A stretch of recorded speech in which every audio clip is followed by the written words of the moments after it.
अस्सलाम वालेकुम व्यूअर्स, आप देख रहे हैं in search of wisdom. In search of wisdom पे आज हम एक्सप्लोर करने जा रहे हैं हिस्ट्री ऑफ इस्माइली शिया और इस्माइली शिया आगा खानी शिया कैसे बने। व्यूअर्स, जैसा कि हम जानते हैं कि हमारे प्यारे नबी हज़रत मोहम्मद सल्लल्लाहु अलैहि वसल्लम मुसलमानों के लिए सिर्फ एक मजहबी रहनुमा की हैसियत नहीं रखते, बल्कि वो एक सियासी रहनुमा की हैसियत भी रखते हैं। इसके अलावा मुसलमानों के हर फ़िरके में मौजूद जो सूफ़ी स्कूल्स ऑफ थॉट हैं, उनके लिए वो एक मिस्टिकल लीडर की हैसियत भी रखते हैं। और हज़रत मोहम्मद सल्लल्लाहु अलैहि वसल्लम की वफ़ात के बाद सक्सेशन का जो मसला हुआ था और जिसकी वजह से शिया सुन्नी स्प्लिट हुआ था, उसके बाद मुसलमानों में दो इंस्टीट्यूशंस सामने आते हैं, एक इमामत का और दूसरा खिलाफत का। अगर शिया फ़िरका की बात की जाए तो शिया फ़िरका के लिए हज़रत अली इब्न अबी तालिब सबसे पहले इमाम हैं और इनके मुताबिक हज़रत मोहम्मद सल्लल्लाहु अलैहि वसल्लम की जो अथॉरिटी है और जो उनकी सक्सेशन है वो हज़रत अली इब्न अबी तालिब को मिलती है। यानी शिया फ़िरका में हज़रत अली इब्न अबी तालिब के पास पॉलिटिकल अथॉरिटी भी है, रिलीजियस अथॉरिटी भी है और मिस्टिकल अथॉरिटी भी है। और अगर सुन्नी फ़िरका की बात करते हैं हम, तो सुन्नी फ़िरका में सियासी ताकत जो है उसका सरचश्मा खिलाफत के पास है, रिलीजियस अथॉरिटी जो है वो स्कॉलर्स के पास है, यानी उन उलमा के पास है जो कि शरिया का इल्म जानते हैं। और इसके अलावा स्पिरिचुअल अथॉरिटी सूफी शेख्स के पास है। ये जो इंस्टीट्यूशनल तकसीम है मुसलमानों के फ़िरकों के दरमियान, ये एक ही रात में नहीं हो गई थी, बल्कि एक ग्रेजुअल डेवलपमेंट हुई थी। और सुन्नी या शिया दोनों फ़िरकों की तकसीम में इस ग्रेजुअल डेवलपमेंट को हमने अपने जहन में रखना होता है, तभी जाकर हमें उनकी हिस्टोरिकल रूट्स की समझ आती है। आज के अपने टॉपिक की तरफ वापस आते हैं।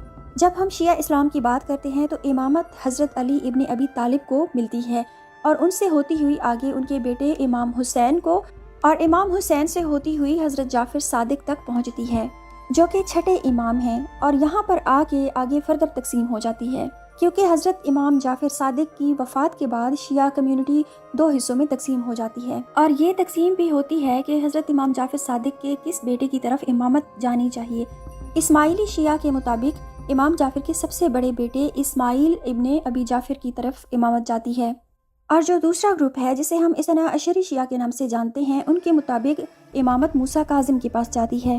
और इनको इसना अशरी इस वजह से कहा जाता है क्योंकि मूसा काजिम के बाद तकरीबन 12 इमाम और हैं, जिनमें सबसे आखिरी मोहम्मद अल महदी हैं, जिनको गायब इमाम कहा जाता है। और इनके अकीदा के मुताबिक इमाम महदी दोबारा ज़ाहिर होंगे क़यामत के दिन के नज़दीक। दूसरी तरफ इस्माइली शिया फ़िरका इमामत ट्रेस करता है इमाम इस्माइल बिन जाफ़िर की लाइन से। इस्माइली शिया लोग तकरीबन अपने आप को 150 साल तक खुफिया रखते हैं। उसकी वजह ये थी कि अब्बासी खिलाफत के दौरान इनकी परसिक्यूशन की जाती थी, लेकिन इस सारे अरसा के दौरान इस्माइलीज़ खुफिया तौर पर अपनी दावत का काम जारी रखते हैं पूरी मुस्लिम दुनिया में। और ये खुफिया दावत का काम इतने उम्दा तरीके से किया गया कि पॉलिटिकली भी ये लोग पावरफुल हो गए। और इस्माइली शिया लाइन में आने वाले इमाम, जिनका नाम इमाम महदी था, इन्होंने फ़ातिमी खिलाफत की बुनियाद रखी। और फ़ातिमी खिलाफत सबसे पहली और सबसे आखिरी खिलाफत है जो कि शिया मुसलमानों ने कायम की थी। फ़ातिमी खिलाफत में इमाम और खलीफा दोनों अथॉरिटीज़ एक ही पर्सन के पास हुआ करती थी। इमामत और खिलाफत दोनों ही इस लाइन में चलती रही, यहाँ तक के वक्त आता है इमाम अल मुस्तनसर बिल्लाह का। यहाँ पर आकर फर्दर डिवीज़न हो जाती है। एक ग्रुप के मुताबिक इमाम मुस्तनसर बिल्लाह के बेटे निज़ार के पास इमामत जाती है, जिनको आज हम निज़ारी इस्माइली के नाम से जानते हैं। और दूसरे ग्रुप के मुताबिक इमाम मुस्तनसर बिल्लाह के बेटे मुस्तआल के पास इमामत जाती है, जिनको आज हम मुस्तआली इस्माइली शिया के नाम से जानते हैं। इसना अशरी शिया लोगों की तरह मुस्तआली शिया लोगों का भी इमाम तैयब, जिनका नाम था, वो सीक्रेट हैं या छुपे हुए इमाम हैं, जिनको वो इमाम गायब कहते हैं। निज़ारी इस्माइलिज़म ईरान में जारी रहता है और मुस्तआली इस्माइलिज़म खुद को सीक्रेट रखते हैं। यहाँ पर एक बात वाज़ेह कर देना ज़रूरी है कि आज के दौर में हम अगर इस्माइली टर्म सुनते हैं तो उसका मतलब होता है निज़ारी इस्माइलिज़म, जबकि मुस्तआली इस्माइली जो हैं वो बोहरी के नाम से भी जाने जाते हैं।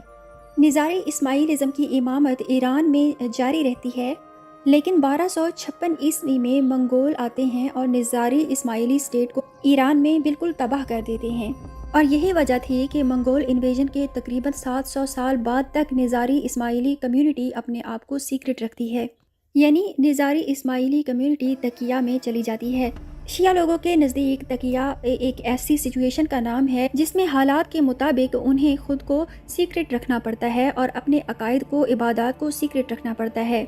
ان 700 سالوں کے دوران جب اسماعیلی اپنے آپ کو سیکرٹ رکھتے ہیں، یا تو وہ خود کو سنی ظاہر کرتے ہیں، یا خود کو صوفی ظاہر کرتے ہیں، یا پھر اثنا عشری شیعہ ظاہر کرتے ہیں۔ اس کی وجہ یہ تھی کہ اسماعیلی شیعہ اگر اپنی آئیڈینٹی ظاہر کر دیتے تھے تو وہ قتل ہو جاتے تھے، اسی وجہ سے ان کو تقیہ میں رہنا پڑتا تھا۔ اور پھر دور آتا ہے 19ویں صدی کا، جب نظاری اسماعیلی کمیونٹی کے تقریباً 46ویں امام کو آغا خان کا لقب دیا جاتا ہے شاہ آف ایران کی طرف سے، اور اسی وجہ سے نظاری اسماعیلی کمیونٹی کو آج آغا خانی کمیونٹی بھی کہا جاتا ہے۔ بائی دا وے، آغا خان کوئی ریلیجیس ٹائٹل نہیں ہے بلکہ یہ ایک سیکولر ٹائٹل ہے، لیکن 46ویں امام کے بعد 47ویں امام کو آغا خان دی سیکنڈ کہا جانے لگا، 48ویں امام کو آغا خان دی تھرڈ کہا جانے لگا، اور یوں ایک لمبے عرصے تک سیکرٹ رہنے کے بعد اسماعیلی کمیونٹی دوبارہ منظر عام پر آتی ہے 20ویں صدی میں۔